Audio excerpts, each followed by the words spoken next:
One thing I do look through the lens of, we had to go to some like training at work, and then we had to read all these like classics. One of the readings was about a 80-year-old man who had to talk to his 25-year-old self. This is me and Chris having a conversation right now. Sorry, the joke was right there. I had to take it. I'm so sorry. Let me just say, I'm coming to Vancouver in April, and I'm not scared to bring a knife. I'm so sorry. The joke was right there. It was can't not really take the opportunity. Oh my god, you were so amazing. I don't even want to go on. You're gonna lose your metabolism too. Your cheeks are gonna sink from ear to ear. Not if I get filler. Oh, you don't want to get Buccal filler. fat removal. Buccal I've fat been talking removal. about buccal fat removal. And Botox. And then we had to do an exercise like, well, if you're talking to your 80-year-old self, what do you want to hear from that person? So Not what Mary just said.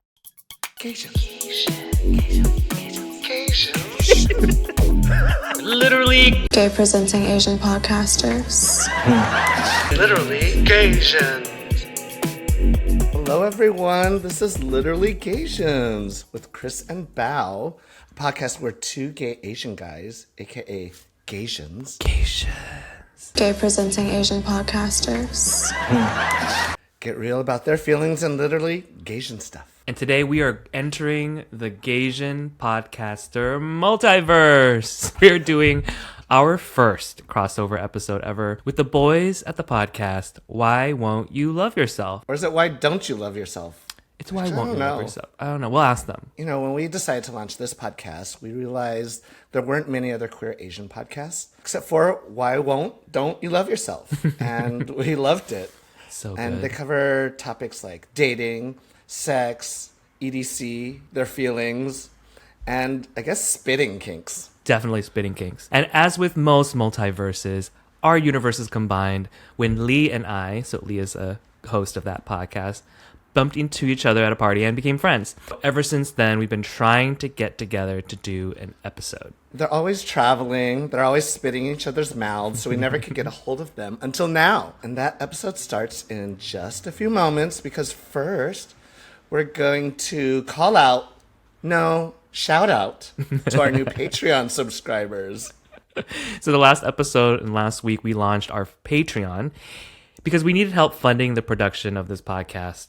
So here's a huge plug for you to join us at patreon.com/literallygaysians and consider signing up for a paid prescription. Give us some of your coins to support us. You really dated yourself doing / /literally Gaysians. Let's get to the shout outs. They're our new Patreon subscribers. And what we're going to do, we're going to guess what kind of Gaysian you are based on your name if we don't know you. But if we do know you, we're going to guess what you're wearing. First up, our first Patreon subscriber is named G. Thank you, G. So mysterious. Mysterious, I know.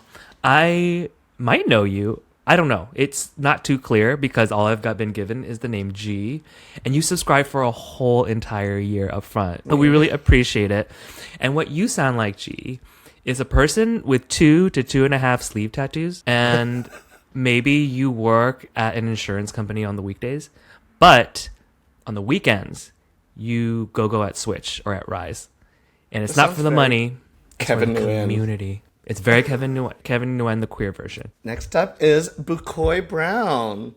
Ooh. We know you. Mm-hmm. We know that you're wearing a big puffy jacket that never comes off when we go out. And we love hugging you. Steve Cha. Of course we know Steve Cha. He was on the podcast before. Thank you for subscribing, Steve, for a whole year. And what you're wearing is a Bong Joon-ho Parasite t-shirt that you basically never take off and that you don't actually own because you borrowed it. But it's just part of your character uniform now. And maybe you've ironed a Dreamcatcher logo in the back, Steve. Thank you. And Josh Kim, another whole year member, someone who suggested to me in a message that we start a Patreon. Your wish is our command. Thank you. You know, you're probably wearing a simple but very expensive t-shirt that you got in Korea during one of your many travels. And where I met you. So, not in Korea, but during traveling. So next we have David. Yes, we know David. It's the David from New York. Oh. I probably can't pinpoint what you're wearing clothes-wise, but I know you are probably definitely wearing a lot of Lalabo because you always smell so nice. It's probably an oversized t-shirt that he also paid a lot for. Next up is Jer F, longtime F. friend and fan. And it goes both ways, longtime friend and fan. Definitely wearing some Lululemon pants because she's a Lulu girl. And she got them hemmed at Lulu for free because that's what they offer. Quiet luxury. Next, Diana Lynn, who I have personally known for 20 years. You are wearing a Patagonia jacket with a baby sling that has an actual baby inside it. Not a fake baby, an actual baby. Not like Luxury a drag queen, baby. like an actual mom. And you have a peach organic baby puree packet in one hand and a carrot flavor in the other. And there's a Daniel Jew. I don't think I know you yet. Yeah, I think I know you, Daniel. You're the kind of gay. I coined a term recently, and I think this might fit perfectly here. I think Daniel probably has EDC face, and you know what I'm talking about. There's a person who probably has frosted tips, just a little bit, because it's new and back again, and goes to EDC, has the rave gear, totally dances in the little rave hug circles. That's the kind of Asian I think you are, Daniel Jew. And we love you. It's hilarious to me because he is definitely not that. I don't think, which makes this so fun. But I think he's also a whole year member. So thank you, Daniel. Thank you. So thank you to all the Patreon subscribers. And if you haven't subscribed to our Patreon yet, please do so now to help support us. And now, finally, on to the show. Hey Lee, hey Nuri. Oh, hello again. Well, Long time no see. long time no see. We're very well acquainted because we just recorded for 30 minutes and lost all of it. You might not see this. This might not even make it into the final cut. I need to drink more for this. But here we are again. Would you look at that? Let's just start back at the beginning. We share a lot of listeners together. Go back. Go back till you're back here, baby. Okay, Oh, BB Mac, yes. BB Mac, that's the best one. You guys are old people. But tell us about your podcast, origin story, how it all started, because we get to hear it beautifully again. Do you want to go firstly, or should I go first? We started. So I'm going to tell my truth. No. okay? We started in May 2020. It was a pandemic hobby. It was shortly after Nuri and I met, and we had discovered that we had this natural chemistry. And I also thought, as a big fan of podcasts in general, that there was a dearth, a lack of Birth? Dearth. a dearth. Let's not be using like That's a SAT GRE words word here. right there. GRE, not SAT. Not American, nor educated. No standardized testing. Yeah, so that we didn't see ourselves represented in the podcast space. And so that's why we wanted to start our podcast. But then we realized we're just idiots who talk a lot of shit. Yeah. Which is why when you guys came on the scene, the newcomers, we were such big fans of yours. Newcomers. Because you guys were doing what we were doing, what we set out to do, and doing it so much better. So props to you both. And way more consistently. Yeah, that's key. I will agree with consistency because I want to hear more from you guys. We listen to your guys' podcast a lot. It's actually Don't Just #1 podcast of the year. We've seen, why won't you love yourself? Come on. Have standards. That's what I say to myself every day. I think the meaning of the title gets lost a little bit. Nuri, do you want to go on a little bit? It's a double entendre. Oh, so... No, why would we... Oh, well, it's actually a... Whatchamacallit? It's a callback. It's a reference to one of my favorite podcasts by Nicole Byer called Why Won't You Date Me? So that's kind of where we got the title from. And famously, I don't know what you're trying to get me to say, but famously in the original few episodes, we had a segment called Why Won't You Love Yourself, where we go on a rant as if we were copying Las Culturistas. Well, here's what I want to add is that, I don't know, maybe your memory is not Terrible. as good as, 2020, Pandemic but in the memory. beginning, we talked a lot about how when we see Asians dating white guys, some of the common, reaction is why don't you love yourself? If you love yourself more, maybe you date more Asians. I forgot that was the reason why too. Yeah, that was I would say a bigger part for the title than Nicole's podcast.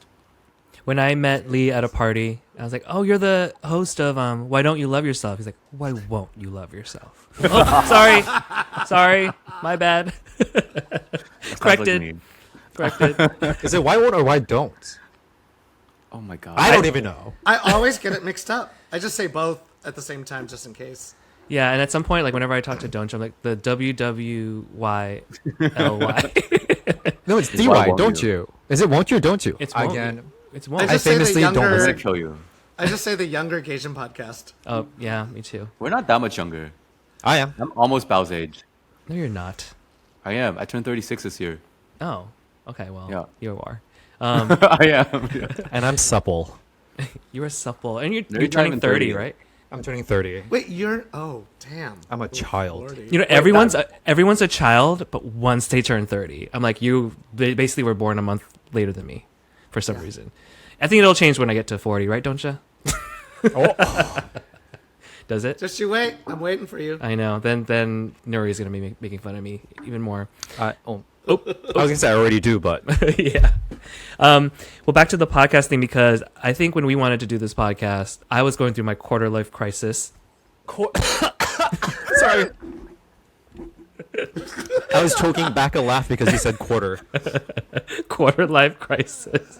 Quarter of somebody's life. Quarter of somebody's life. Quarter of some century. Quarter pounder. A quarter pounder.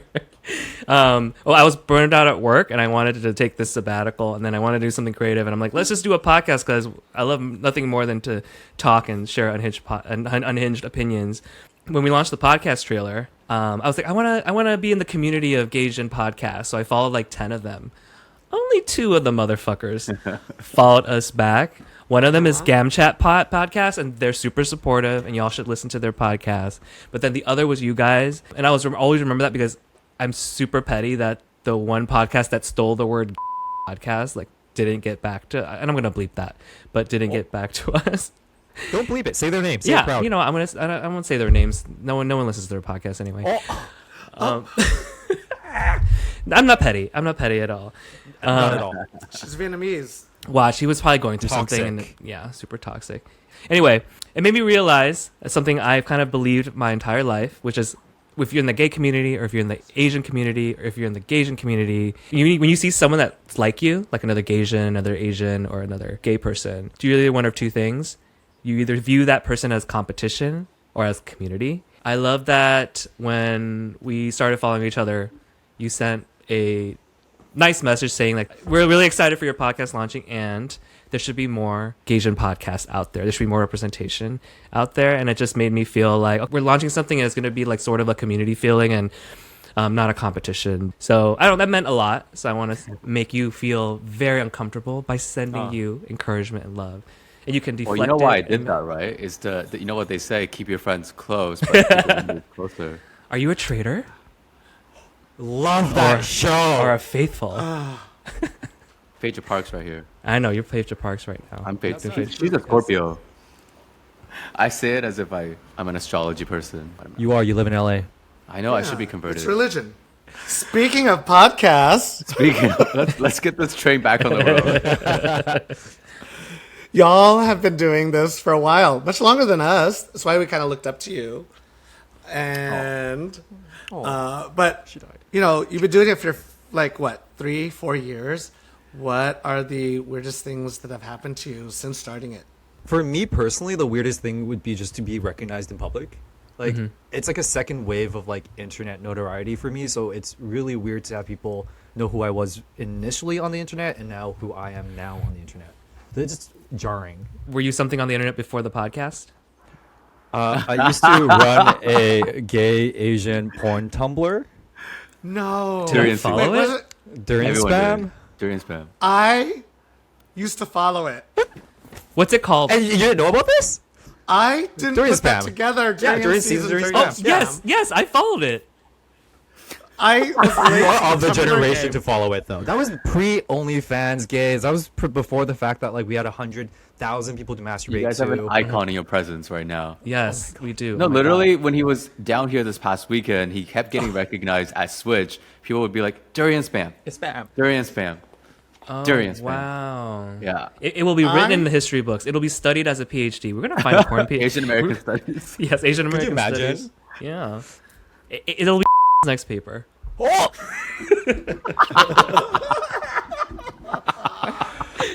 Keep in mind, I still live here. You guys don't come here, so like I'm the one. We're who not has to throwing sit. the trade. You're the one. You're the one throwing the. You're already bored of Vancouver anyways. Fair, true. See, they listen. I know. I don't really have any weird stories. I guess I just really like the connections that we've been able to make from the podcast just because of the vulnerability that we fake on the podcast. But I did think of recently, there was a listener who came down to visit, and I met him at chapel. And I guess he got really drunk and he was just telling me, you know, it's really weird to meet you because I know so much about your life and yet you know nothing about me. And it really struck me in that moment that, you know, it is sort of like this weird, I guess, parasocial relationship that I could have with a few people out there. And that's something weird to think about for sure. No, I feel the same way too. I feel the same way in my head. Like when people meet me, it's like I listen to the podcast and I love the podcast. And I'm like, oh, so you heard that story about me in the dorm room?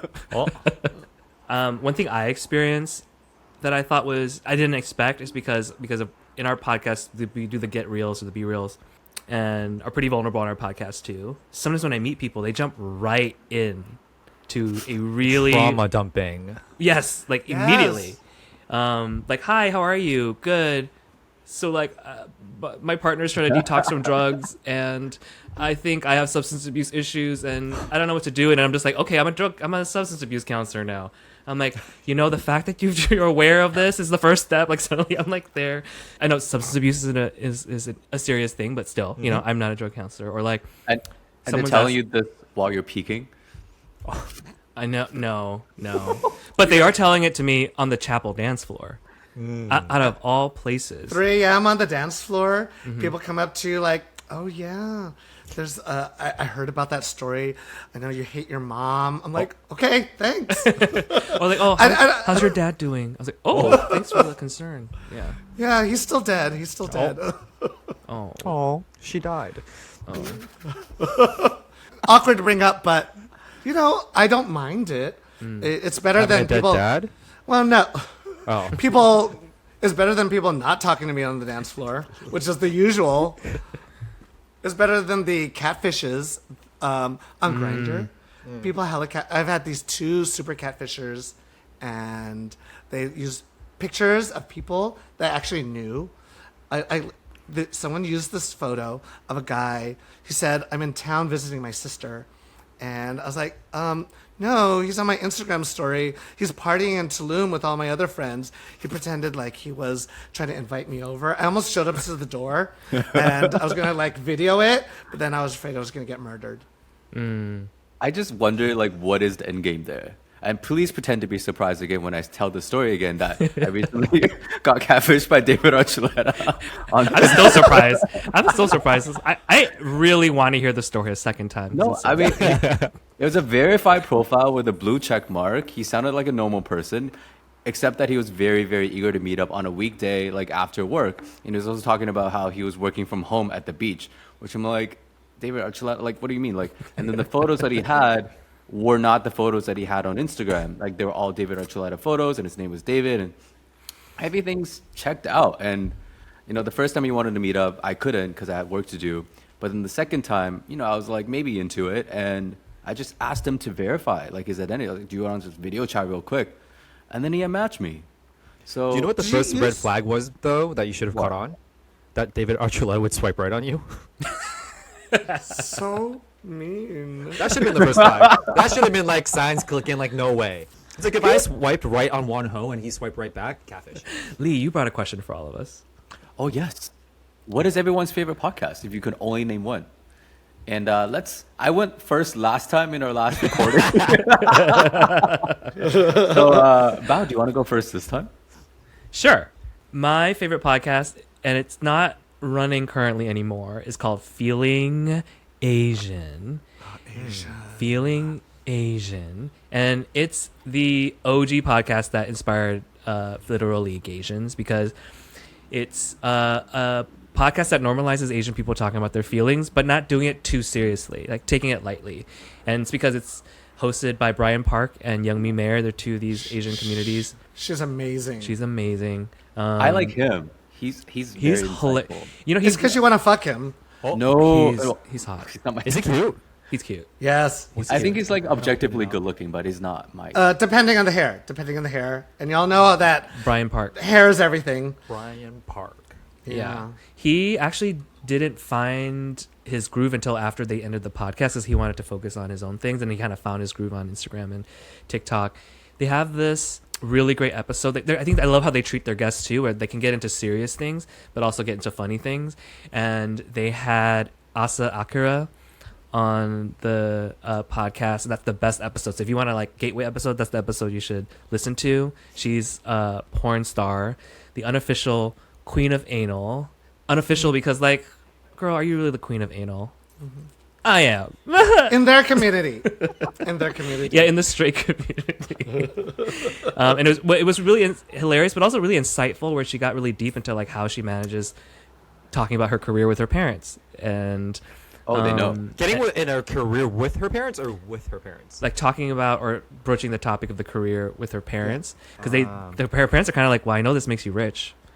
Yeah. But they don't talk about it. Like they don't talk about it. They know, kind of like when gay. you're like gay. Yeah. They know that you have a husband that you live with, but it's like, It's your oh, friend. you're a roommate. Yeah, your friend. Your roommate. Yeah. And Morphine Love Dion's parents don't even know that she does drag. Even though she looks like a Sephora manager. Yeah, like or a Mac counter person. And then one last thing I do love about the podcast is they have this segment every week called "How Are You Feeling?" and they ask their guests and each other that, and that is the inspiration for the Be Real or the Get Real segment, which is coming up next after we get through our favorite podcast. I mean, it's kind of like your podcast title, Why Won't You Love Yourself? It's like hitting the hard questions, but all you do is just talk shit to each other. And about other people, too. Yes, of course. We other people. bleep their names out. Yeah. The infamous bleep episode. More on that It later. hurts my ears every time. Sometimes I date myself. It's not even a podcast. Sometimes I talk about Radio Lab, and they're just like a radio show. That's how old I am. Oh.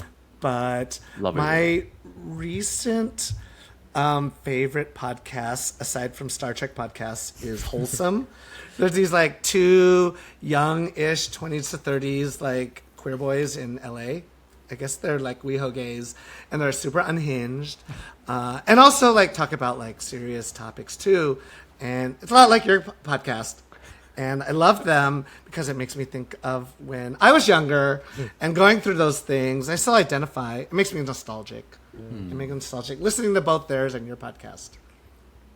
Not that I'm that old, I I'm didn't say it. I nostalgic. held myself back. but I'm also still making memories right now too. I think my favorite podcast at the moment is featuring a very problematic, what was that term that you guys used earlier? Plus sized. Plus size person, because I wouldn't ever want to, judge someone for the body type. But the Just Trish podcast with Trish Paytas, favorite. Like, I love how unhinged I think we just like unhinged people. Unhinged, chaotic people who ask questions that they shouldn't ask. Yeah, you guys are the same person. Me and Trish Paytas? You wish. No, you and Doncha. Yeah. You guys both love like crazy, outlandish, unhinged. Plus size people. Oh. I mean, I always tell Bao, no, I want to do like their podcast. He's like, they seem kind of all over the place. I'm like, that's what I love. And little do you know, we put so much work into editing those episodes. We are all over the place. We record for like 2 hours and edit it down to 45 minutes, which is why, I was a little scared about coming on this podcast because, people have been known to get canceled from this podcast, and we can say things that, this is us in the full, in the flesh, no edit or very minimal edit. So You don't know that. And don't you, if thrown under the bus, I do think you guys are all over the place, but that's your thing. It is. It's your thing. I love it. That's not what we It's aim your for. thing. That's not what we're Yeah. aiming for. I know, dare but you. then it, I'm but it leaving comes this. off like Leave that. recording. No, we are not doing this the third time. After the third podcast, Pal's like, yeah, let's not go off the cuff anymore. He had to create a Google Doc, and we had to highlight the parts that I'm talking about because I have when to we did the highlight first Chris's his neuro spicy ass. I have to highlight every part of his in yellow, like that we I currently get have lost. right now. I get so lost. And then when we were like, let's just like wing this episode, and he's like, oh, I'm nervous. I'm like, okay, let's go back. We can. That sounds very, very familiar. Very us, actually. yeah. Yeah, we do the same thing. To me, my favorite podcast, one of my favorite podcasts right now is Where Should We Begin with Esther Perel. And you guys already know this because I just talked about it. But it is for the audience who are listening. It is a podcast where each episode is a 2 to 3 hour couples counseling session. And that's edited down to about 45 minutes to an hour. And it's totally anonymous. They change their names. But it's really interesting because she has this really crazy ability to just hone in on the issue and speak about it from this perspective that is so like objective and nuanced, yet still really, really compassionate. And I've really appreciated that. She's changed my mind.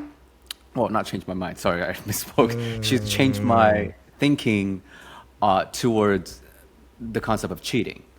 Because a lot of these couples go on there for infidelity issues, and that has always been very, very black and white to me. But now I have more appreciation for couples who are willing to work it out and make things work, and she's a big part of that. Why has it always been so black and white for you? Because I feel like you guys have discussed this on the podcast before. I think there's just, for me personally, there has been a lot of cheating has affected my family life and also my own dating history in a very severe way, to the point that I don't know that I've overcome the trauma of all of that. So yeah, that's just me. Well, famously, Lee at one point had in his Tinder profile that his bio was like, "I won't cheat on you." I'm like, that's unhinged. To And then say we did on a dating poll to the profile. audience like, is this a good Tinder bio or not? I don't remember the results. Yeah, it was not. No. I have the same viewpoint, but from a different perspective. In that, I mean, I don't have a black and white view of cheating, but I feel like cheating has always been a part of my life. It was part of my family life growing up. Like my mom cheated, and my dad cheated, and then they got divorced. Then, when me and my sister both started entering like different relationships, she's queer, she's a lesbian. And then I started dating like in the beginning of our like dating lives. We cheated on our partners. Or my sister's like smoking hot, so she has like at some point had like 4 girlfriends at once. Does not have that anymore. Lives a very different life now. But and I'll get into this later. Sometimes I feel like it like programmed into our in our DNA or something like that. I need to get over it. My sister got over it, but I feel like the inability to be loyal is something that I realized hurt people I cared about. Because of that, I don't see it as black and white, but I do realize like it's just always looming as a fear of something, of some mistake I affects can you make. a lot. Yeah, some mistake I can make. Does cheating really exist in the gay world when you can just open up your relationship? It's changed. Yeah, It's very different. That wasn't part of the vernacular then. It was open relationships were like something you did on the down low. Even the word down low, so different now. You know, when I cheated, it was an agreed upon open relationship. Huh.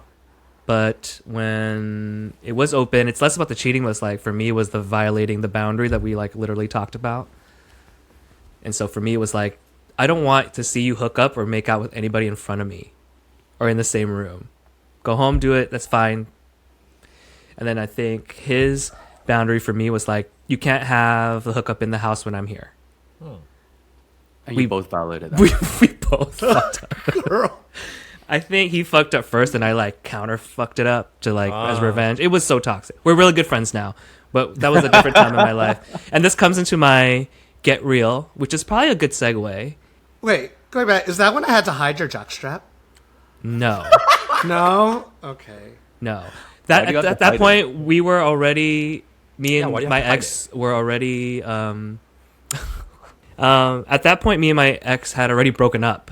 I had 3 months before I moved to LA. We were in San Francisco. I still lived with him in the other room. You, Doncha, and my ex were at Burning Man. And so I was like a whole week to just fuck fest in this apartment because I was like newly single.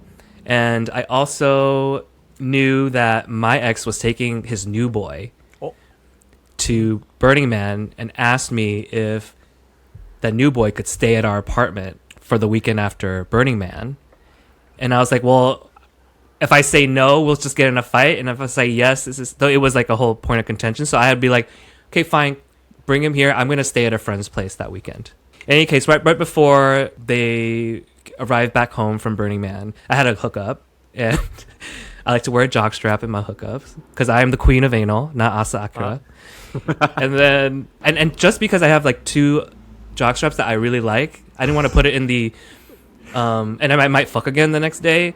I didn't want to put it in the laundry. I was like, let's just wash it by hand and hang it up so it's ready by Monday if I need it. So I washed it by hand in the sink, and then I got ready and went to Sunday Fun Day at the Lookout. But I left the jockstrap in the sink. Which seems like no big deal. But then we drive back, and I had stomach issues. So I had to come up and take a shit. So I was first into the apartment. I've done it before, but I get into the bathroom. I'm like, I take my shit, but I'm washing my hands. Like, why is there a jockstrap here? And I took a picture of it, sent it to Bao as a joke. I didn't think anything of it. And she like calls me like, don't you need to hide that like right now? I'm like, what? It's no big deal, right? I didn't know what the drama was. I was like, fine, whatever. I put it into a little plastic bag and throw it under the bed.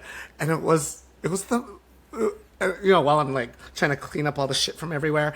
And because downstairs in the car was my ex and his new boy. The other 2 people. Oh, they shit? didn't want Or to like see that. literal shit from your diarrhea?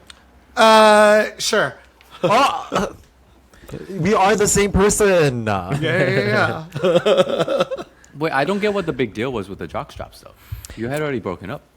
I know, but it's just the new boy was coming in. Imagine him like trying to use the bathroom and like finding the ex left the jockstrap here as a sign. You should have left shots it there. fired. Should have been petty. I know. You know what? There was enough drama going on in my life, so much transition. I just needed to I didn't want to even think about whatever was going on at the point. And with that, we're gonna head into our break. And we're back, and it's time to get real about anything that's on our minds, our hearts, and our holes.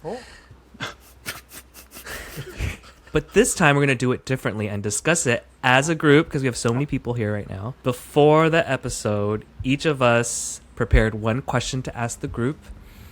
And so everyone's going to ask that question that they prepared and explain why they're asking that question. And then we'll chat about it. We'll talk about it. So up first, Lee. You're up first. Why am I always first? Okay. Because you're more eloquent. It's editing. I think we called eloquent. Yeah, because you sent in your question first. So I did say my question first. It's because I have a crush on you, and I was like, let me go first so I can pick up on after. So the question that I'm gonna ask is, what is it like making friends in your 30s in a new city, or in a city that you've lived for a while? And I'm asking this question because me, as someone who is well into my 30s, moved to. Well, I guess it is a new city since I haven't lived here in 7 years, but I used to live here, but LA is still a new city to me, and I've been navigating friendships and dating here in LA since I moved back. So yeah, posing it to the group. Who wants to go first? I'm terrible at making friends, so it won't be me.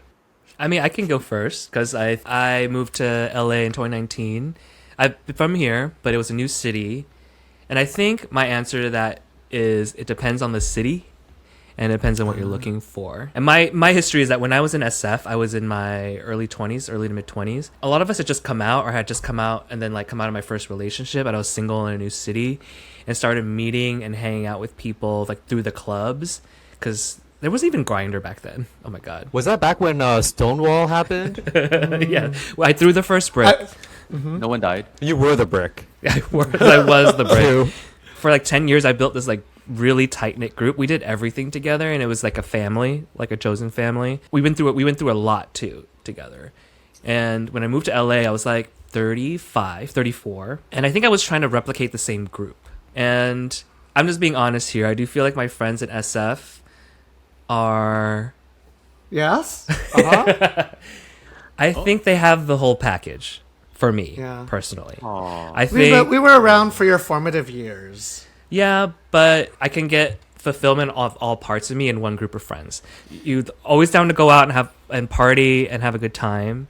2, care about your careers, because career is a really important part of my identity, whether I want to admit that or not.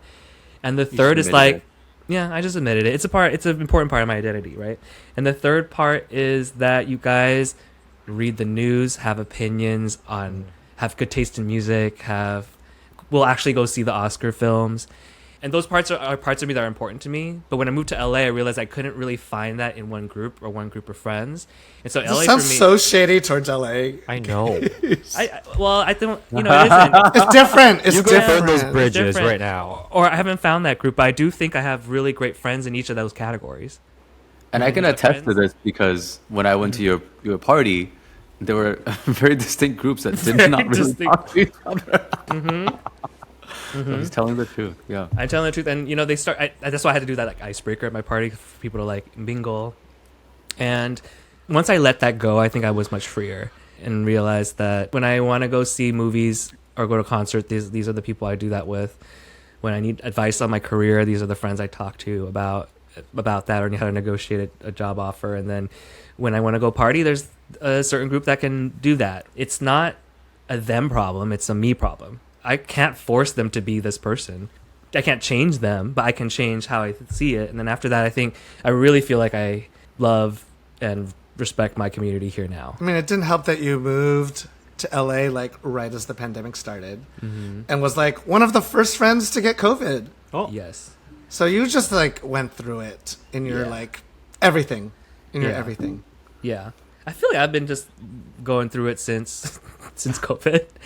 But no, things are looking up. Things are looking up now. I feel like, okay, I'm ready to close that really messy transitional chapter in my life and move on. And you know what? Finding my community in LA Messy was but one of fun. Methy? I'm just kidding. Did I say that?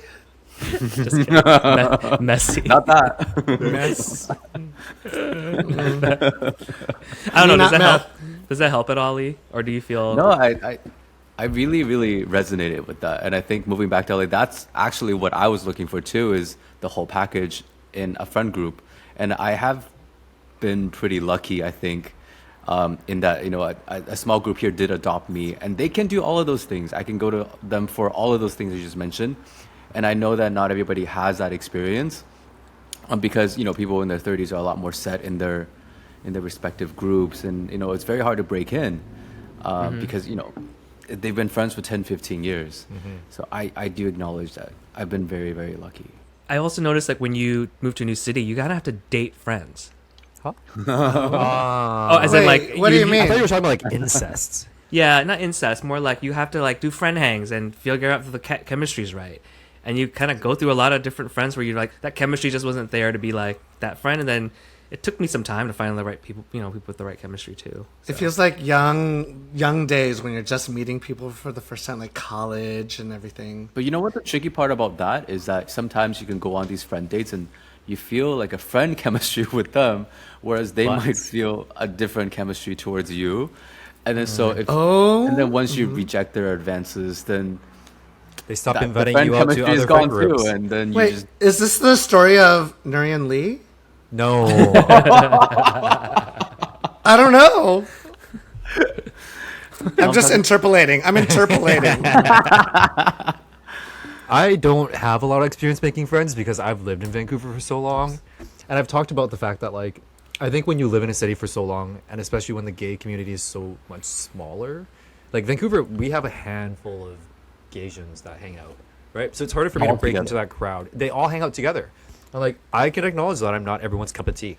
Fine with that. But just through coming back from LA recently, I realized that when you have a lot bigger pool of people to select from, like, hey, it's probably easier to make friends when there's so many more options, right? I think we are like the same person. I feel like I'm having some like similar situation. San Francisco is Really? big and small. Just the sheer number of people is very low here, even though it has a large Asian population and a large queer population. But there's just not that many people here. And as I am in my early to mid-late 40s, like a lot of my friends are doing different things. And so I am an extrovert. I like to do a lot of things, but I'm also poor right now too. But I'm trying to make new friends. Even after a few years ago, I was like, making new friends is exhausting. I love my friends. Why do I need new friends? But I'm like, well, a lot of my other friends are coupled. They're tiring out. They got diabetes. I gotta like, make sure that I take care of those friends, but also take care of myself too. And it's hard trying to make new friends. And I've lived here all of my life. I've thought about moving to New York, to London, to LA. So what I have had to be more aware of is trying harder, which I was not good at before. Living in the world of drag, everyone was your friend for a while. Now I'm just older and not doing drag anymore. It didn't just fall into my lap. I have to put some effort into the friendships, and I hope it shows to people. I just hope it doesn't come off as fake, that I'm extra aggressive about let's do this. One thing that has really helped me is that, I'm not as extroverted as maybe you are, but I'm also not a total introvert. And so I don't like the big gatherings, but one-on-one hangouts are a bit too high pressure. And so those small dinners, small get-togethers with 3 or 4 people, I really, really enjoy those because, you're never feeling pressure you have to be putting on and carry the conversation. It's split 4 ways. Everybody can contribute. Everybody has a different perspective. And it's intimate enough where you can really get to know someone on a deeper level. Yeah. And I found that in the past year, those have been my most favorite activities here in LA, actually. I think that's how I got closer to Bao too. It would be 4, 5, 6 of us in a room, and after a big thing with a group, and this is when we get lots closer, whether we like it or not. We were also high. That's where we came up with the term Molly Talk. Molly Talk. Oh, that's innocent. My mind went somewhere else. But I did get to know you, and that's actually kind of on an old topic. That's kind of where we were joking all the time. Oh my God, we should start a podcast. Literally a decade ago, we would say that before it turned into this kind of a thing. And then you took me up on that. You took literally. Yeah, we did it. Gaysian. That would be a good concept for a podcast. Just roll and then talk about whatever. Well, no. It would be very bad for your brain cells. Yeah. Our first 3 We've were done drunk, enough in our 20s. and that's why we didn't air them. Yeah. That's true. That'll be on our Patreon next year. On a semi-related note, I want to bring up this issue of how do you champion inclusivity in a community where there are such pervasive hierarchies? And I'm sure you guys all know what I'm talking about, even though that question is quite densely worded. But spell it out. Spell it out. Yeah, I'm excited. Let's talk about this. No, I honestly am very excited about it. Well, I'm not that sure what you mean. I feel like this is part of why I listen to your podcast. Okay, let me pull it back, right? I think with any close-knit community, as close-knit as ours, where you can know people just from different cities, even though you've never known them, you've just heard so many things about them, naturally there is just this sort of order that gets created. The whole concept of popularity and Hierarchies. how many people hierarchies. My question is that, as gay Asians, a lot of us are very familiar with what it feels like to be left out or be excluded. Yeah. Why is it that at this point in our lives are we so focused on upholding this hierarchy? And what does that really say about us as a community? Trauma. Well, I mean, to be fair, if you grew up with that being left out and excluded and all that stuff, that's gonna come back in your adult life. And in the form that it comes up to me is that if you get a seat with the cool kids, why wouldn't you take up the idea of that, right? It's you're perpetuating it, even though you don't want to perpetuate it, but because it's been so ingrained into who you are growing up and having experienced that now that you have a seat at the table, you're like, why wouldn't I take a seat? It's funny when I hear this question because, for example, we had a guest on the podcast that literally told us to our face on the podcast, I've always wanted to hang out with you and your group, but it's so hard to break in. Yeah. Remember Jack said that? And I was like, break in? And then I realized, like, oh, I started seeing our friend group from the outside in. But in my mind, and when I heard like talk about social hierarchies, exclusivity, and all stuff, and I realized, like, oh, maybe some people think about it in this certain way. But when I look back in my life, the way our group happened was very natural, right? It was like, we just all suddenly had that moment in time where we all hung out together every other day. And it just, and you became my family. We've seen each other through sickness, through like grief, parents dying, diabetes. And so we're tight because we have all this shared history and we're sort of a family. Yeah. And it's not like it's hard to break in. It's sort of like it happened naturally that way. But then I realized, like, oh, we are probably like looking really closed off. It's not like we had... It was not purposeful. It's creating not a group. Decision. Yeah, I wasn't Taylor Swift trying to make my little like group happen or something, you know? No, we were just high. We were just high. We had a common interest, getting high and getting fucked. Yeah, it was or fucking, like, you know. I remember when I first met y'all, I didn't think of y'all as exclusive. I just was like, oh, wow, there's these new people to meet. Because I was like in this like deep in my drag days, and I think I had that in.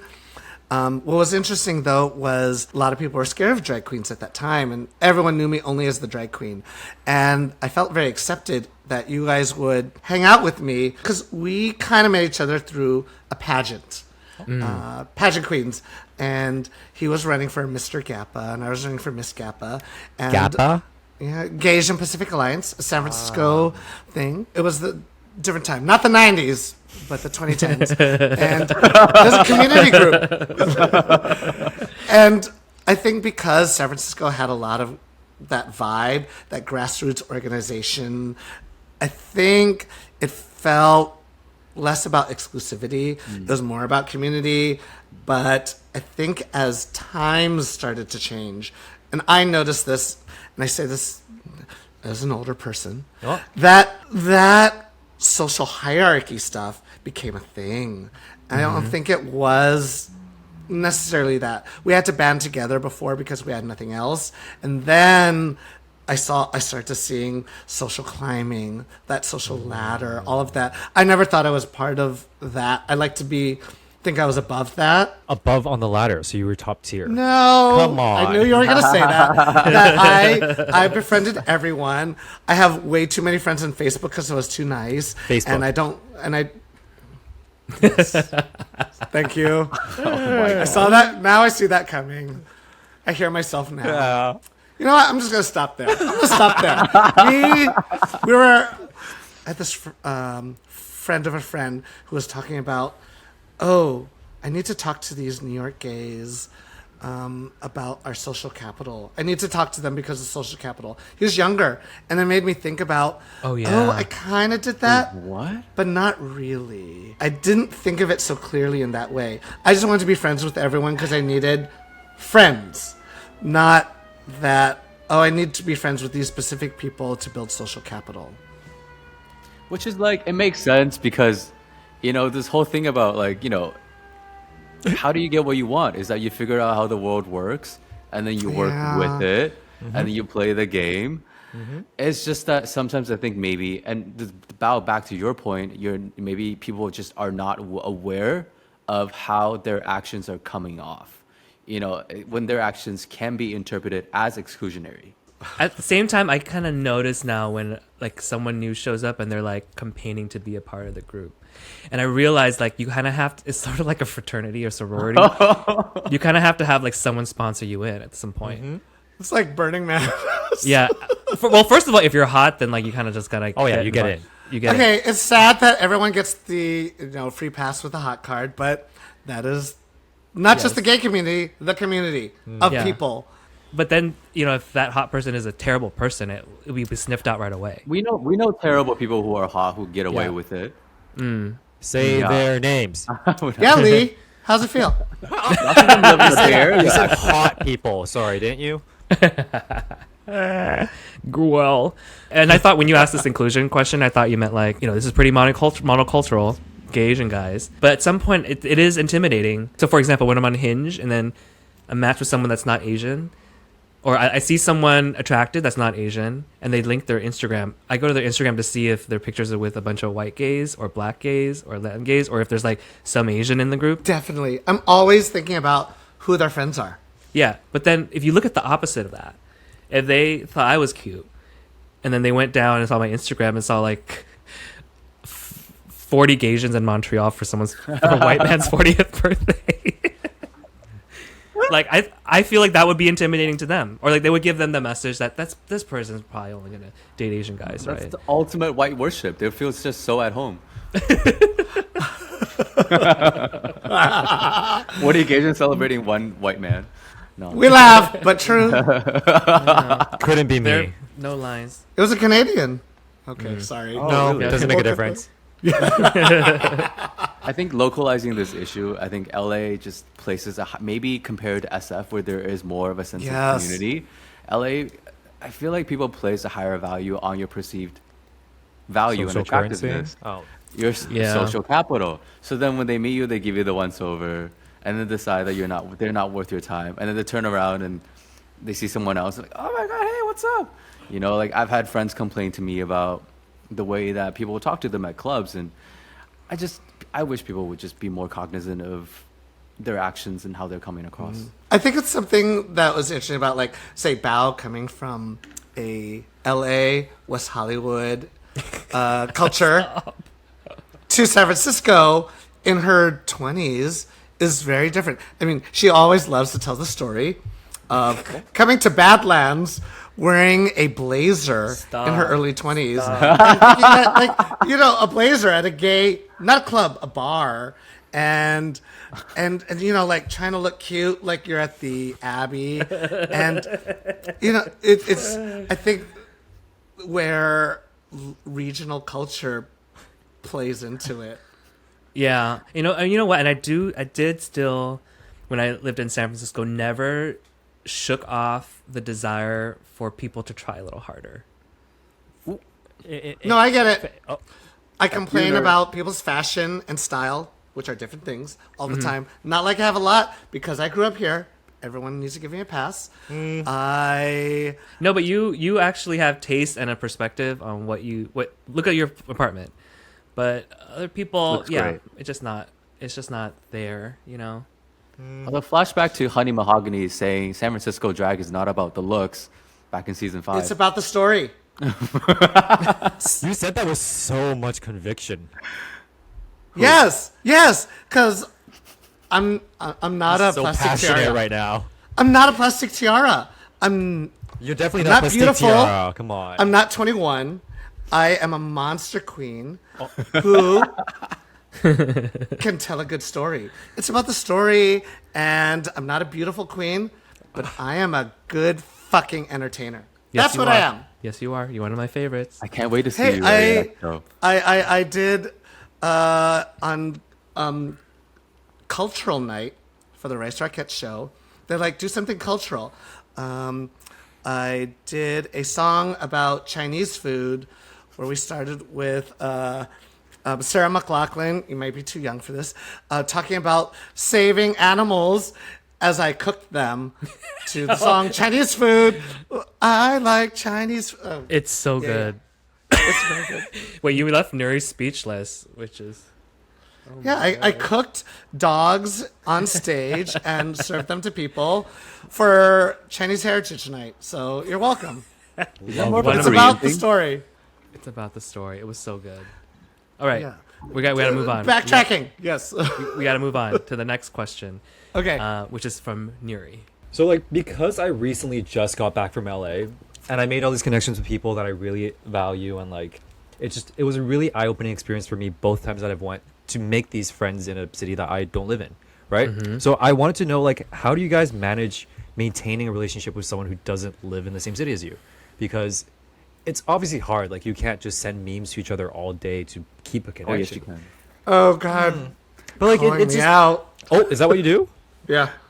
But it's just hard. Like I just want to know how you guys build a relationship with someone who lives in a different city, or how you even make a relationship with someone who lives in a different city. It's funny. I feel like that's a question I would have also had like 10 years ago. Same. We're same. 10 years ago, yes, that's also very accurate. Oh, well, 15 Can years I ago. can I say something? Can I be honest? No. Yeah. Yes. Okay, John. I'm surprised you asked this question. He kept badgering me about, when you're coming down to LA, why don't you make plans with people? I'm like, I don't want to make What's plans the other with side of people. the story, Lee? No, that's not why. That's not why I was confused about why you asked this question. No. Because I want to make an effort. I want to try. Like the second time around, now that I've gone twice, the people who I wanted to see came out. Like a friend of mine who was originally a pod listener. Like he drove all the way from Santa Ana to hang out with me on my last day in LA. He drove me to the airport. Like it's to LAX of all places. Like to me, I'm like, this is someone who truly is a good friend. Like. Now I just need to put the energy into making sure that we continue to have this relationship and like this friendship, because he lives in LA, I live here. Like, it's But the not answer isn't right in front of you. We sending memes. don't send memes. We text each other almost daily. We call each other. We but the thing schedule is- trips to see each other. But What you and is I, preventing you from doing that? We've had 4 or 5 years of history. We've hung out in person like maybe 4 times in total. Right? So what is stopping you from continuing to message him?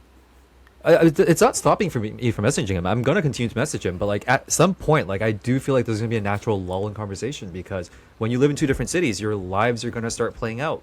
You're gonna have to do your own thing. Like there are times when you don't have the chance to talk to each other as much. Well, we have lows, and it's But okay. again, the difference between you and I is that we have 4 years of history. Like during COVID, I saw you every single day, right? I don't have that with these people who live in a different You think city. that if you just had a low, you wouldn't be able to pick it right back up? No, but it's just, I think it's hard to maintain a relationship with someone who lives far if you don't have a lot of pre-established history. So, older perspective, Okay. you don't need to talk to some of your best friends every yeah. day. I agree with that. Yeah, and best friends. even friends you just met, like if they're meant to be in your life forever. I hate to sound like eat, pray, love, white woman. Like you have to try to trust the process on that one versus forcing it. I thought I was going to lose Bao when he moved to LA. Mm-hmm. I was so sad. I thought the same thing. But what did we do? Do a Start- podcast. I was like, one idea: start another podcast with your friend. Yeah, But, like, start how- on with Exifer. But like to build upon that, like how do you make a new friend in a new city? Like I don't want to be shady, but like do you just hit someone up on Instagram and be like, can I stay at your house when I'm visiting? Because that's such a gay culture thing to do. Gaysian thing to do. Gay thing to do, people thing to do. I don't know. You mean like maintain like a new friend in a new To city? start a new friend. I wouldn't say that's the first question you ask. Hey, can I crash at your house? I'm just visiting for a few days. Yeah, I have the same question because I also, like Nuri, he's like the young version of me. I stayed here all my life, and I did not make a lot of new friends in other cities where I saw all of my other friends always traveling to other cities, going hanging out. I felt a little jealous. Did have to try harder. When I went to the cities, I always went with others and met friends of friends. It seemed like the only way I could do it. Maybe this is me as not a psychiatrist trying to identify you as someone with ADHD. What is that? Out of sight, out of mind. Like I'm both speaking to your question and answering it. It's hard. Yeah. You just gotta try harder. I have to try harder. That's it. I message people out of the blue, and it's awkward. It's not awkward to them, probably. 2 new things I'm trying. I've always said I'm not a FaceTime person, but it got to the point where I really loved my friend who lived in New York, and then she moved to London, and at some point I'm like, the only way we could be friends is if we schedule a monthly Zoom or like Google Meet hangout, and I thought it was gonna be awkward. We could talk for 2 hours each time. So like a podcast. Yeah, a little bit like a podcast, but I was like, it actually feels really natural because this is the friendship. And then what she turned me on to, because she lives in London, is we do voice messages to each other on WhatsApp. And for some reason, the voice message is so much more intimate than like a text because you get so much more into it. So like, instead of her just typing how her date went or the anxiety she's feeling, like hearing her talk about it. And sometimes she sends me like, we send each other like 20-minute voice messages. And now I feel bad because she just sent me one. I need to send one back. Like sometimes I just 1.5 speed. But you're telling a story. You're walking around. I feel like text to me takes so much work to get tone across, and the voice message you just get so much more of that like in-person interaction and less of a pressure to get back to the voice message right away. Because sometimes it takes me like 2 weeks to get back to the voice message or something. It's funny that you say you're not like a FaceTime person because I'm not either. But when those happen, I see it like on TV, watching that show on HBO, the one that Issa Rae is producing. Like they're all Secure. Rap shit. Rap they're shit. always on FaceTime, and I feel like it's a generational thing. And when I don't do it, I'm never initiate it. But whenever our younger friends initiate it, it'll be 5 a.m, and he'll like do a FaceTime. I'm like, oh, this is awkward, and then I love it. I love it, and I feel closer again. So just that random, it starts out awkward, and then it turns into just kicking and shitty love. I mean, these are the things that we do, Nuri. Yeah. Like you can do that with and People. whoever else. Keep I think doing it's it. the building part that I have trouble with because I don't come from a background of like having a lot of friends or not being a very social person in general. So making friends and all of that is still relatively new to me. And like Lee's someone I'm thankful for that like we're able to maintain this friendship together, even though he lives in a different city. But I just sometimes don't know if the same methods are going to apply for someone who I don't have a history with. But I do like the ideas and I do think I want to try it, but at my own pace, which means never. Yeah, just try harder. Try harder. Or suddenly you're 44 and you have no friends. Oh. Okay, well, Nuri, know that I'm always here for you to help you strategize. You're literally not here. No, you can FaceTime me anytime and we'll talk, even if you just need someone to listen to you. You also don't have an iPhone, so we can't FaceTime. We can Instagram Skype. message. No, but he WhatsApp called me during New Year's, like right after midnight, and it made my night. It was nice. Yeah, one of these days, include me. Let's see what happens. You're gonna be drunk or high. Yes, you're welcome. You're welcome. Do it. All right, Chris, what's your question for the group? I guess I'm going to be a little bit more general. Just because like yours were so Specific. personal. Oh. As many people know, I'm not great at sharing my feelings as well, unless I'm forced by Bao. In 1 or 2 words, finish the sentence. And you can expand on about laughter, but this past year has been A year?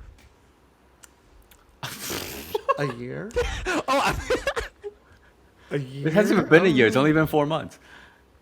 The past 12 months. This time year. Yeah. Okay, do you want to go first? Do you want me to go first? Yes, Okay, I wanna I'll go first. Okay, good. This past year has been draining me.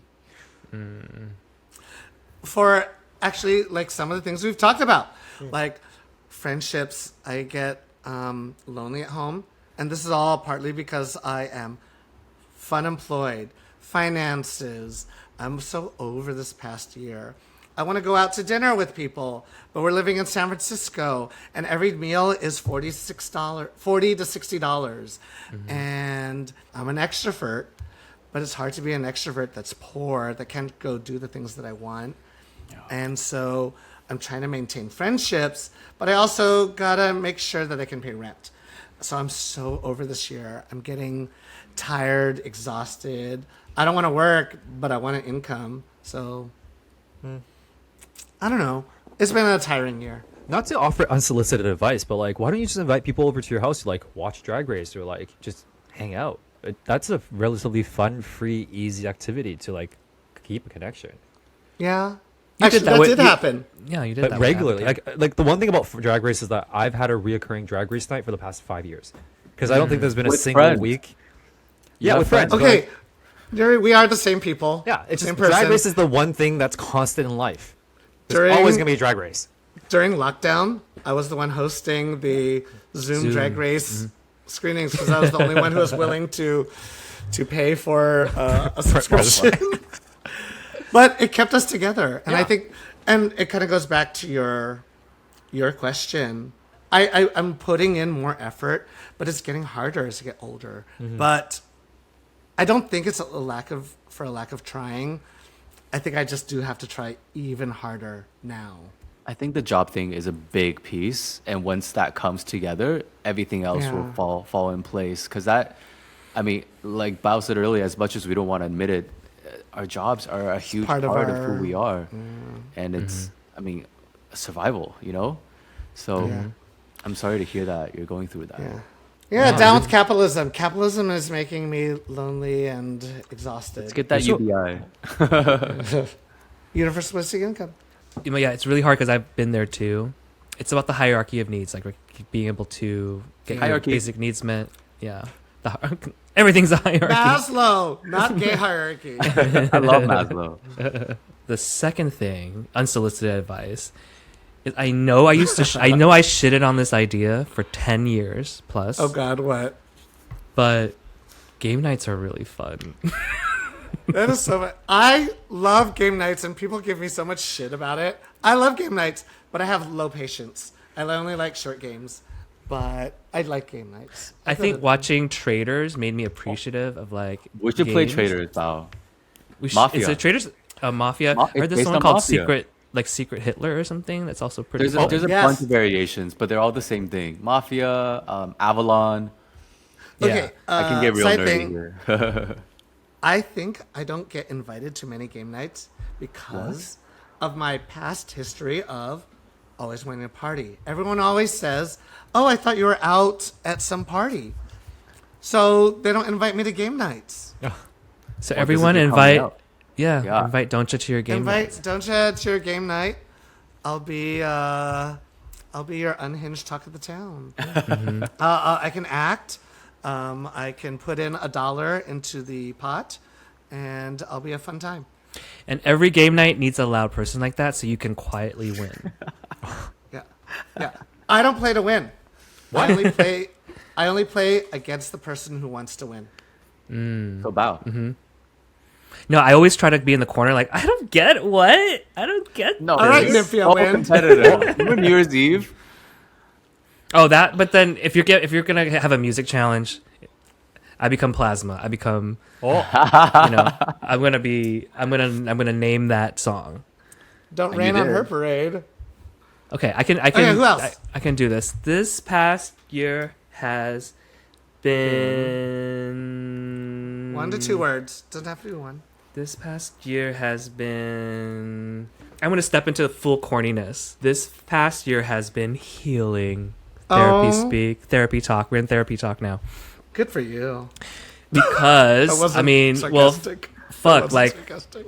if I took a year and a half off and had to deal with this 8-month job search and my finances in that certain way, I hope I came out healed. And it's funny because not healed. I don't feel healed, but that a lot Process. the process of feeling a lot better than I was when I left my job in 2022.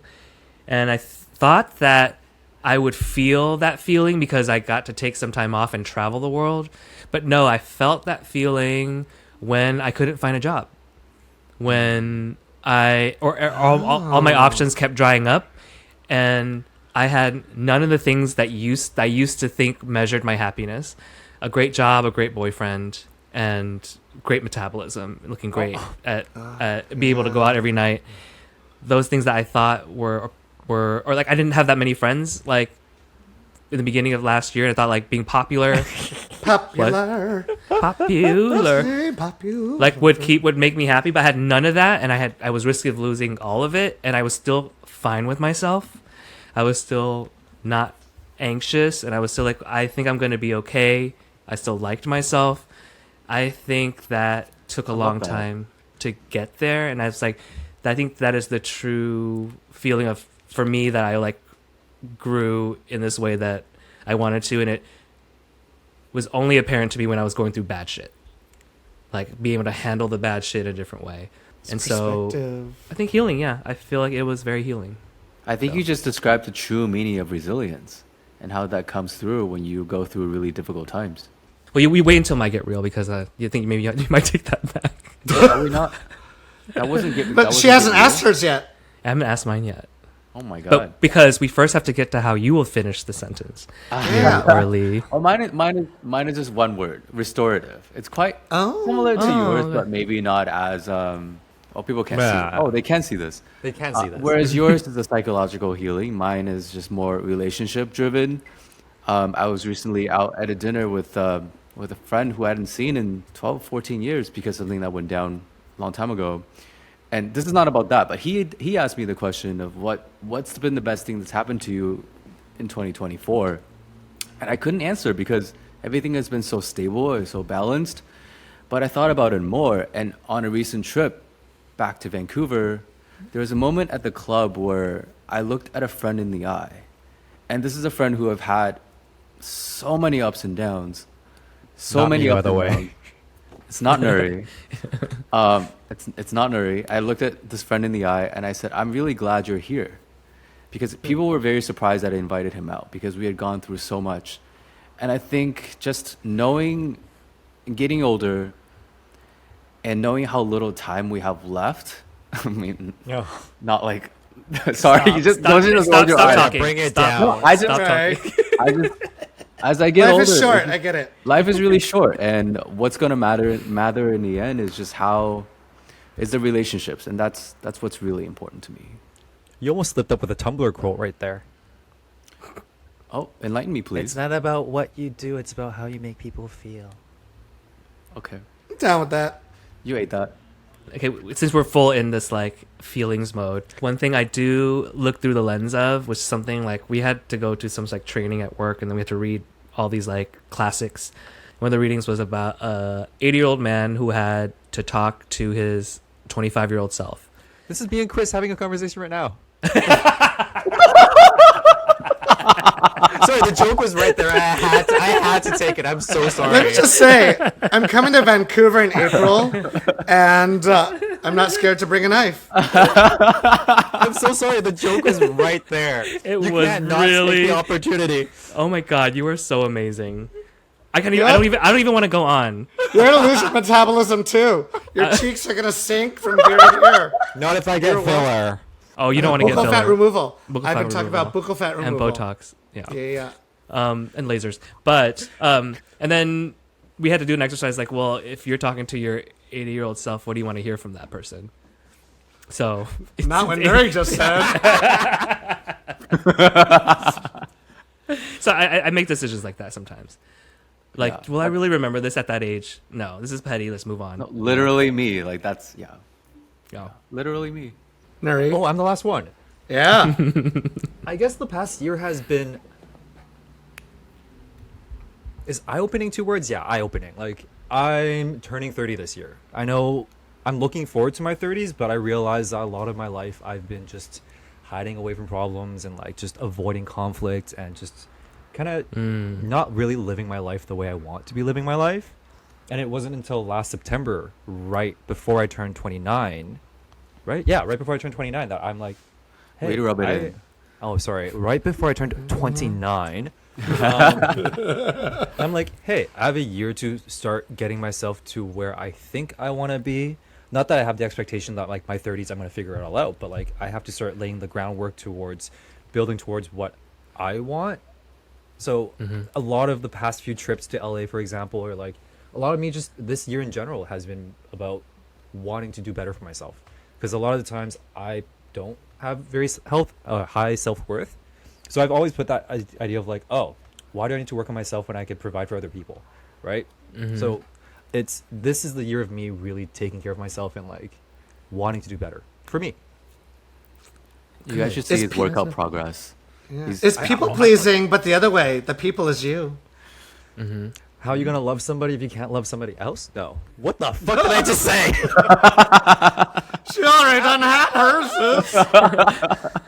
How the hell are you gonna love yourself, right? It all comes back to Rue. Well, I'm glad you've noticed that. I think I've had points in my life, and maybe my mid-30s, where I actually thought of living more intentionally that way. It's uncomfortable and it's hard. It's hard, and you're anal gonna sex. Oh, and you're gonna fuck up, just like anal sex. You'll have accidents. Shit's gonna Yeah. hit the fan. There'll be Just poop. like anal sex. Yeah. Let's keep going with this section. I know you're the queen of anal, after all. Me? No, I'm a virgin. Oh, okay. My question is, Oh God. how do you stop feeling crazy when you first start dating someone? Okay, the reason why I asked this question, because I did start seeing someone. It's super early, but it's actually been many, many years since I've seen anyone this frequently that was single. Yeah. Right? Isn't that true, Yeah. don't you? Yeah. It's been a Especially in while. San Francisco, coming from San Francisco life. Yeah, yeah. Everyone's I in think an the open last time relationship. I've had been in this situation was when I first started dating my last ex, which was almost 10 years ago. Oh. And Sorry, I need to stop making sounds. no, it's fine. Keep making the sounds.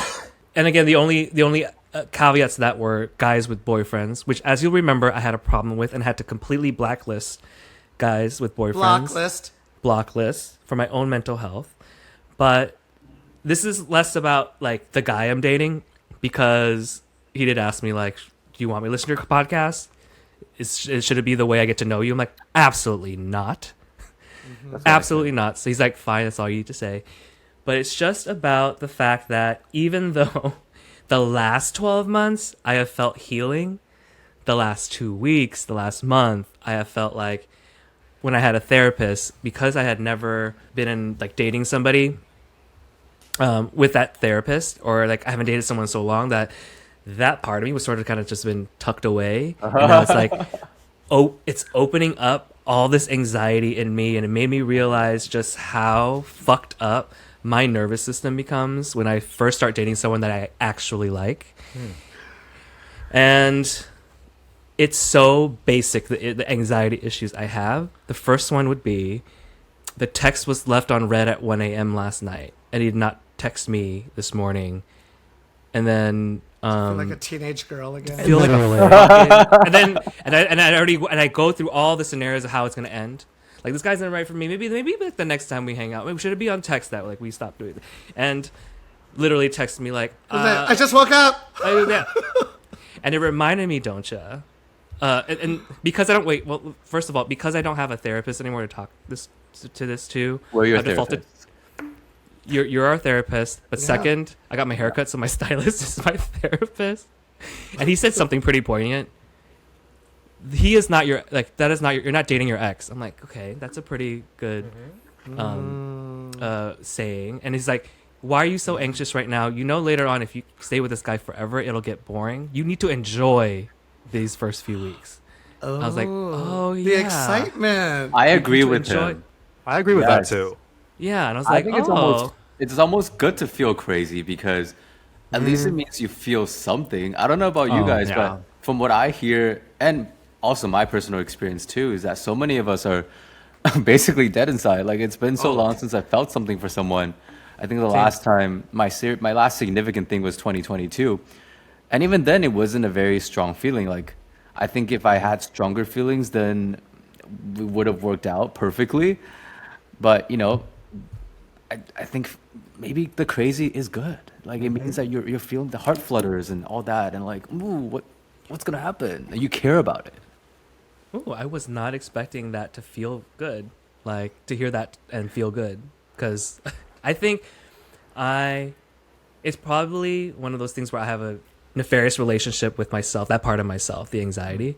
I think I am one venue of therapy for me has been my stylist. The other, of course, is TikTok. Oh my god. So yesterday, I like went through because I'm not working yet, had like 3 hours, and I spent each hours on the different attachment styles and trying to figure out what I am. Which one are you? I Nervous. think I'm. Anxious. I am not. Wow. I am the fearful avoidant. So I am going through the anxiety inside, but I will never let you know. I will go icy cold. Oh my god. And that's how I've treated some friends when like I've done that before, and I noticed like it's something I want to work, because like, oh, then it, when these things happen, like it shows you the ugly part of yourself, and you're like, ugh, gotta still work on some things. and it showed me that I am probably a really jealous person, and I'm just going to admit it. And don't just like do this. It took you this long. I think that I knew I was jealous, but I was so ashamed of it. But now I'm just gonna say it out loud because I remember. So this is bringing back all these images of like me and my past relationship that I never hadn't thought about in a while. And I remember one time that my ex had gone out to go drinking with his friends, and me and Don't were out on Sunday Funday, and suddenly my ex, we were living together at the time, and we'd been together for like a few years already. Was not texting me back, and I went into this whirlwind of he's either cheating on me or like something's going on.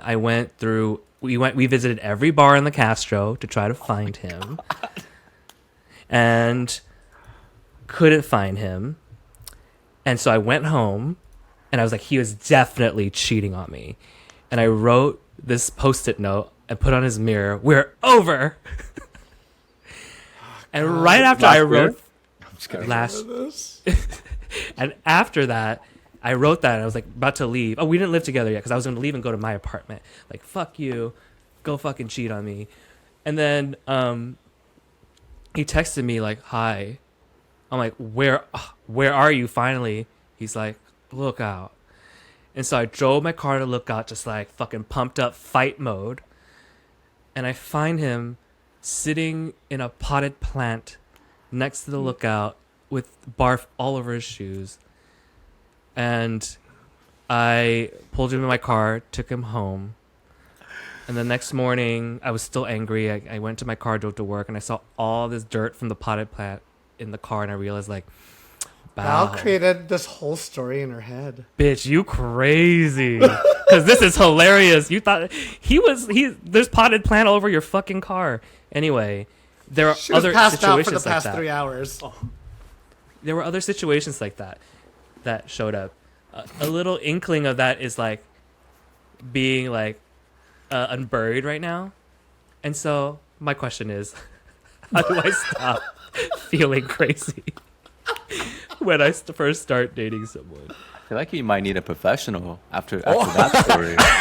I know. I thought so too. BetterHelp.com. BetterHelp.com. You can find a professional online guidance that's suited to your needs. Better help. Oh, did you see on my Instagram stories today? Parvati just did a BetterHelp ad. Oh, with Sandra. With Sandra? No, by herself. Oh, She said. okay. So Parvati is a Traders.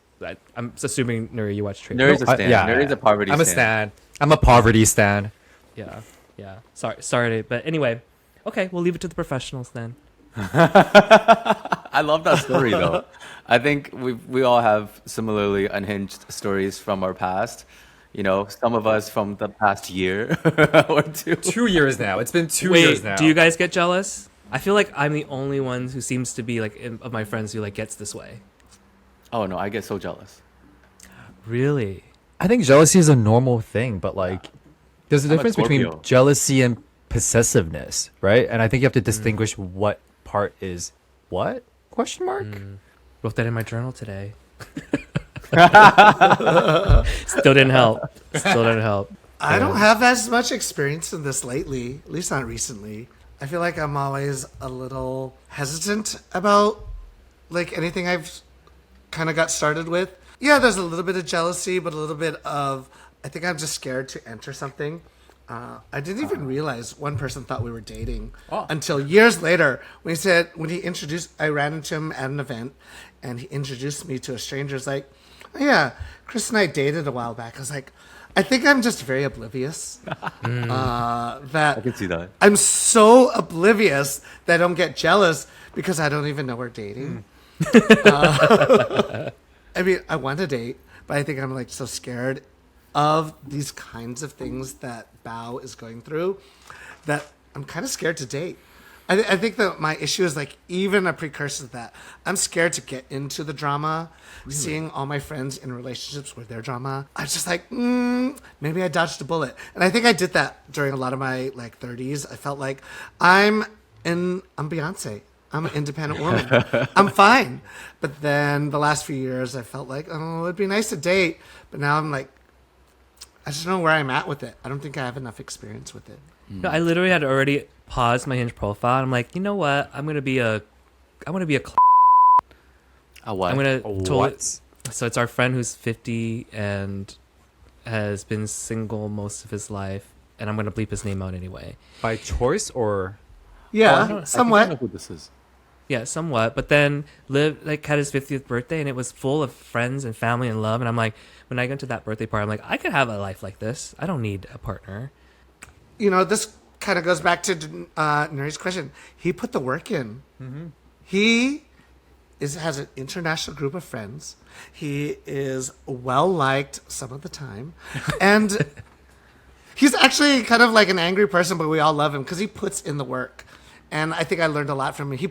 I got to put in the work, and people will appreciate that time with you. But I also think that maybe you guys don't have to put as much of an emphasis on finding a life partner in the sense of like a romantic partner, because you have friends who will be with you for your life, and sometimes your friends are more valuable to you than your romantic partner, right? Oh no, I'm all about that, and I love that. But I also want, it's in addition to. It was hard for me to find someone I liked for so long because I'm like, sometimes I ask the question, would I rather hang out with them than my friends? And sometimes they would lose out. Like, Yeah. you know, I did crave like an intimacy that was more than what I can get from my friends. You know what I mean? And I'm not the kind of person who sleeps with my friends for the No most incest. As opposed to what many people thought, like for a while. Remember when we were partying, we'd be at the after hours, and people would ask, "Are you guys open?" We're like, We're not even dating. Open what? No, are you sure? We're making out with somebody. And it's like, well, are you and blah open? I'm like, people would ask, like, "Do you fuck all of your friends here?" Like, no, we just really like to get high with each other all the time. Okay, I think we've gotten enough into feelings, which is, beyond my comfort zone, as everyone knows. So I want to wrap up the Get Real, which also wraps up our episode. Lee and Nuri, 'twas a pleasure. Thank you for hopping on to make fun of us for being old and sharing your feelings. All Nuri. That was all me. All feelings. So what? We really enjoyed this. All 2.5 hours of the recording. Very excited to see how this final product turns out, and hope that you guys can come on our podcast next time, and we can do more of this shooting this shit. Because let's do it. This is a really great 2.5 hours spent. Why do you keep saying 2.5 hours? It was a great experience overall. I'm trying to emphasize how valuable time is and how much I value this time that we spent together. Well, received. Thank you, Lee. And we actually should bring you guys back for the mailbag. I really want to do that. I think we all have different perspectives. It would be funny. It would be funny. Are you guys But ready anyway. for me to be extra unhinged? Yes. yeah, Please. of course. There's Like not our enough mailbag chaos. We need episode. more chaos. More chaos, definitely. If people love you or hate you, Hate us. where can they find you on the socials? Oh, you can find us on Instagram at Why Won't You Love Yourself or Why Don't You Love Yourself. It's one or the other. I'm not sure. Get both of them. It's one or the other. It's one or the You other. can find us on Spotify, Apple Music, etc., etc., etc. And I'm not good at promoting us, so if you want to find us, you'll find us. Yeah. And you can follow us at Literally Gaysians on YouTube. That's new. TikTok, Instagram, and Patreon. Support us. Subscribe. Will there be nudes? Maybe. You should do it. Nude feelings. No one wants that. And in true form, because I was not prepared, I'm just reading from a script now. Insert joke here. Till next time. Bye. Bye. Bye.